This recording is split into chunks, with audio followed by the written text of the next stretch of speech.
کیا کرنی ہے؟ اللہ کی بات سمجھنی ہے اور سمجھ کر کے اس پر اپنی زندگی ڈالنی ہے تاکہ نتیجہ آئے. جو اللہ نے وعدہ کیا ہے وہ آئے گا. مددوں کا، کامیابیوں کا وعدہ ہے مسلمانوں کے لیے.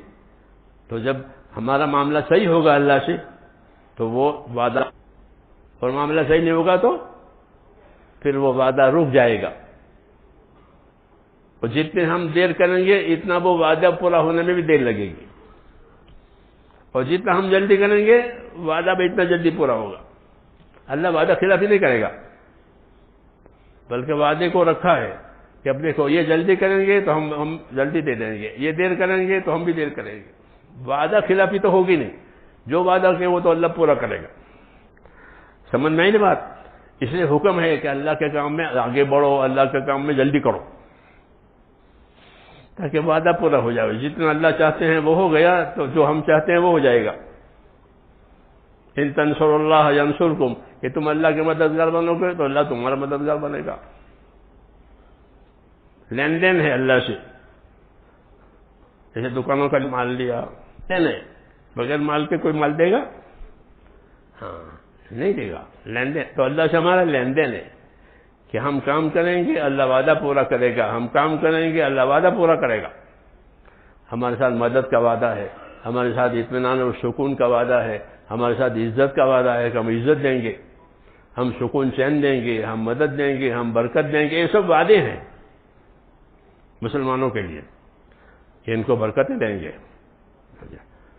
ان کو وعدہ ہے. آسمان سے بھی برکتیں دیں گے، زمین سے بھی برکتیں دیں گے.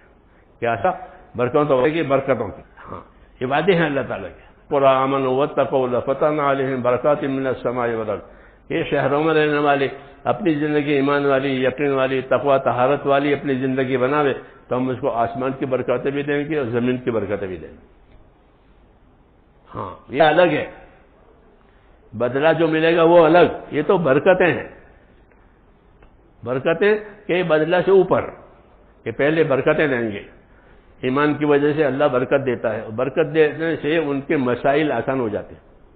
برکت کا یہ اثر ہوتا ہے کہ کسی معاملے میں اللہ نے برکت کر دی تو مسئلہ آسان ہو گیا، مشکلات حل ہو گئی. پھر بدلہ کہ وہ تو آخرت میں دیں گے. مسلمان کے لیے دو انعام، برکت اور بدلہ دونوں. یہ برکت یہاں دیں گے ان کے مالوں میں، ان کی جانوں میں، ان کے اولادوں میں، ان کی زندگیوں میں، تاکہ ان کے مسائل آسان ہو جائیں. تھوڑے اسباب سے کام بن جائے. برکت تھوڑے اسباب سے کام بنے. ہاں اور برکت اٹھ جاتی ہے تو الجھنیں کھڑی ہوتی ہے، بہت خرچ ہوتے ہیں اسباب اور کام نہیں بنتا. ہاں اسباب بہت خرچ ہوئے اور کام نہیں بنتا. کیوں؟ کہ برکت. اس لیے ایمان کی وجہ سے اور ایمان کے تقاضے پورا کرنے کی وجہ سے برکتیں آتی ہے. ایمان کی وجہ سے، ایمان کے تقاضے پورا کرنے کی وجہ سے برکتیں آتی ہیں. مسلمان کو اللہ برکت دیتا ہے، اور بدلہ تو موت کے بعد دے گا. وہ تو ہمیشہ ہمیشہ کے لیے دے گا، اور بڑا چڑھا کے دے گا. جی ہاں، اس لیے میرے بھائیوں یہ ایمان کا تقاضا ہے ہمارا کہ ہمارا ایمان ترقی کرے اور ہم اپنے ایمان کے تقاضوں کو اوڑھیں. ایمان کے تقاضوں کو اوڑھیں کہ ایمان کا رسول کے حکموں کا پابند کرو. ایک تقاضا یہ ہے کہ ہر آج رسول صلی اللہ علیہ وسلم کے یہ اس کی ذاتی زندگی کے لیے ہے کہ اپنے آپ کو پابند کرو. سمجھے نہیں؟ یہ ذاتی زندگی کا تقاضا ہے کہ اپنے آپ کو حضور صلی اللہ علیہ وسلم کے طریقوں کا اور دین کے کاموں کا پابند کرو کہ یہ طریقہ سنت ہے، اور یہ مستحب ہے، یہ واجب ہے. اور ایک کہ اجتماعی زندگی کا تقاضا یہ ہے کہ سب مل کر کے اللہ کے دین کے مددگار بنو. یہ مدد ایک آدمی سے نہیں ہوگی، مدد مل کے ہوگی. یا ایھا الذین آمنوا کونوا انصار اللہ، اے ایمان والو تم سارے کے سارے دین کے مددگار بنو. دین کے مددگار کے لیے اجتماعیت. ہاں یہ مل جل کے دین کر کے مددگار بنو. کیسے محنت کرو کہ اپنے لیے بھی دین آسان ہو جائے، دنیا والوں کے لیے بھی دین آسان ہو جائے. یہ محنت مل جل کے کرنے کی ہے، جماعتیں بنا کر کرو. اکیلا نہیں ہوتے. اکیلا کیا کرے گا؟ تو نصرت اجتماعی چیز ہے، سب کے اوپر ہے، یہ سب کرو، کونوا انصار اللہ، اے ایمان والو تم اپنے دین کے مددگار بنو، یہ حکم ہے۔ جیسے نماز پڑھنے کا حکم ہے، زکوٰۃ دینے کا حکم ہے، مدد کرنے کا بھی حکم ہے۔ حضور صلی اللہ علیہ وسلم نے یہ دونوں چیزیں چلائی ہیں، ایمان کی وجہ سے عبادتیں بھی چلائی کہ نمازی، روزہ، زکوٰۃ، حج، اور ایمان کی وجہ سے کہ اللہ کے دین کی نصرت، اللہ کے دین کی مدد، ایسے محنت کی جس کی وجہ سے لوگوں کو دین پر چلنا آسان ہو جاوے اور دین ترقی کرے۔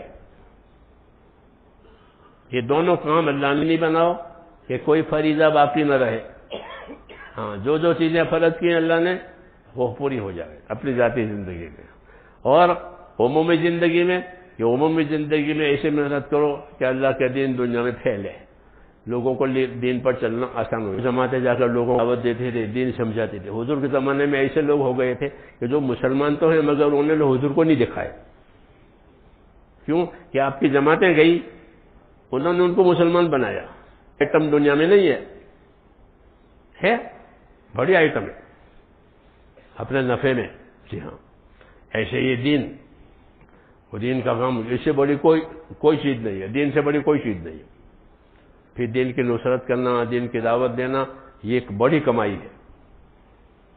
اس لیے حضور صلی اللہ علیہ وسلم نے ہم کو یہ راستہ بتایا ہے کہ اپنے دین پر قائم بھی رہو، اپنے دین کے مددگار بھی بنو، قائم بھی رہو، کیونکہ دین کی مدد کرنے کا یہ مطلب ہے خود دیندار بنو، اور دیندار بن کر دوسروں میں دین آوے اس کی محنت کرو۔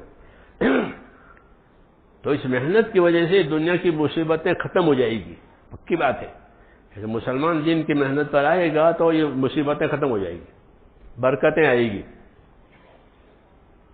آئے گی، مصیبتیں ختم ہو جائے گی، جی ہاں، یہ پکی بات ہے۔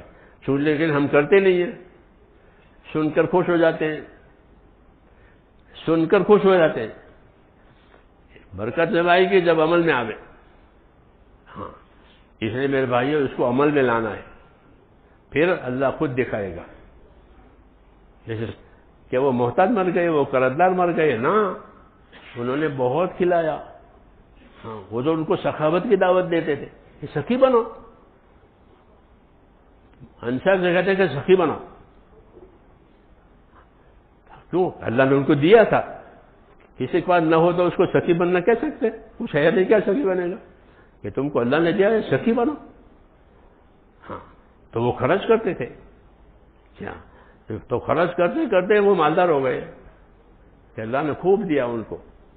اللہ کا راستہ یہ ہے، لینے کے لیے نہیں ہے کہ اللہ دے گا، ٹھیک کہ تم خرچ کرو، اللہ تم پر خرچ کرو، تم لگاؤ، اللہ تم پر لگائے گا، تم مدد کرو، اللہ تمہاری مدد کرے گا، یہ سارے وعدے ہیں۔ اس لیے یہ کام ہے میرے دوستو کہ اس کام کو سیکھیں کہ زندگی کی ذمہ داریاں پوری کرنے کے لیے یہ کام ہے کہ ہماری زندگی